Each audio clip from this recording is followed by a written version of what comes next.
শিবরাত্রি করব বলে সকালবেলা বেলপাতা পাড়তে যাচ্ছিলাম আমরা, আর এই উপলক্ষে মৈনির কাছ থেকে আমরা মেহেন্দিও পরে নিয়েছিলাম, আর সে নিজেও পড়েছিল। শেষে পৌঁছে গেলাম বেলগাছের নিচে, কিন্তু এত উঁচু থেকে বেলপাতা পাড়ার জন্য আমাদের কাছে কিছুই ছিল না। তাই আমরা একটা বাড়ি থেকে বাঁশ নিয়ে আসলাম। তারপর পশু হসপিটালের দেওয়াল টপকে আমি আর মৈনি ভেতরে চলে গেলাম, কারণ শিবরাত্রি বলে পশু হসপিটাল বন্ধ ছিল।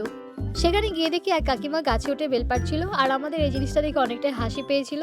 আমাদের বাসটা ছিল এতটাই ভারী যে মহিলা একা সামলাতে পারছিল না। যাই হোক, শেষে একটা বেল পেড়ে নিজেকে আমি অনেক প্রাউড ফিল করছিলাম। তারপর এভাবে আমি আর মৈনি অনেকগুলো বেলপাতা এবং বেলফল পেরে নিয়েছিলাম।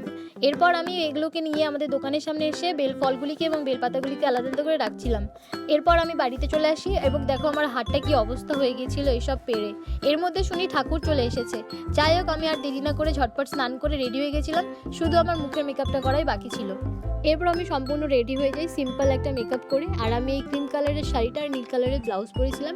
ব্লাউজটা ছিল কলারওয়ালা, আর আমার কলারওয়ালা ব্লাউজ পরতে খুব একটা ভালোই লাগে। তো আমি অনেকটা আগে রেডি হয়ে গেছিলাম, তাই ভাবছিলাম বাগানে গিয়ে বুনুর সাথে কয়েকটা ভিডিও বানাই আর কয়েকটা ফটো তুলি। কিন্তু কয়েকটা ভিডিও বা ফটো তোলার পরে আমার বুনু এতটাই বিরক্ত ফিল করছিল যে একদম এরকমভাবে লিটারালি কাঁদছিল। এতটা রাগ উঠছিল না এর উপরে। বুনুগুলো সবসময় এরকমই করে। এরপর সন্ধেবেলায় ত্রিশূলটাকে রং করে আমি নিয়ে আসছিলাম। তারপর পাড়ার কাকিমণিগুলি আর মোহিনী মিলে ফল বানাচ্ছিল, আর কাকি ঠাকুরকে বরণ করে নেয়। যেহেতু ওখানে পুরোহিত আসেনি বলে আমি তার আগে আরেকটা মন্দিরে চলে আসছিলাম এই বাচ্চা পাটিদের সাথে। তাদের জল ঢালা শেষ হওয়ার পর আমি আমার পুজো স্টার্ট করি এবং শিব ঠাকুরকে এক এক করে জল দুধ দিয়ে স্নান করিয়ে ফল চড়িয়ে দিই। আর প্রথম প্রহরের মতন আমার পুজো এখানেই সমাপ্তি হয়ে গিয়েছিল। আর শেষে বেরোনোর সময় প্রণাম টনাম করে দেখি অনেক সুন্দর একটা যজ্ঞ হচ্ছে। কত ধরনের প্রদীপ জ্বালিয়ে এখানে এই যজ্ঞটা করা হচ্ছিল। তারপর আমি আবার চলে আসি আমাদের মন্দিরে। এই মন্দিরে তখনও পুরোহিত মশাই আসেনি, সবাই এমনি বসেছিল। সারাদিন ধরে উপাস করে সবাই প্রায় ক্লান্তই ছিল, আমিও অনেকটাই ক্লান্ত হয়ে গিয়েছিলাম। রাত্রি 12:10 পুরোহিত মশাই এসে হাজির হয়, তারপর পুজো শুরু করে দেয়। আর এর মধ্যেই আমরা এক এক করে জল ঢালা স্টার্ট করি। তারপর সবার লাস্টে আমি জল ঢালি, কারণ বাচ্চারাই আগে জল ঢালুক।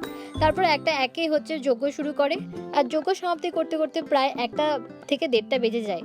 তারপর এভাবে যজ্ঞের ফোঁটা দিয়ে আমাদের পুজোর সমাপ্তি ঘটে। এরপর আমরা রুমে এসে সবাই মিলে সাবু কলা আর দুধ একসাথে খেয়ে উপোস ভঙ্গ করি। এর পরের দিন সকালবেলা রান্না হচ্ছিল পারনার। একটা বাগানের মধ্যে মনে হচ্ছিল যেন আমরা পিকনিক খেতে আসছি।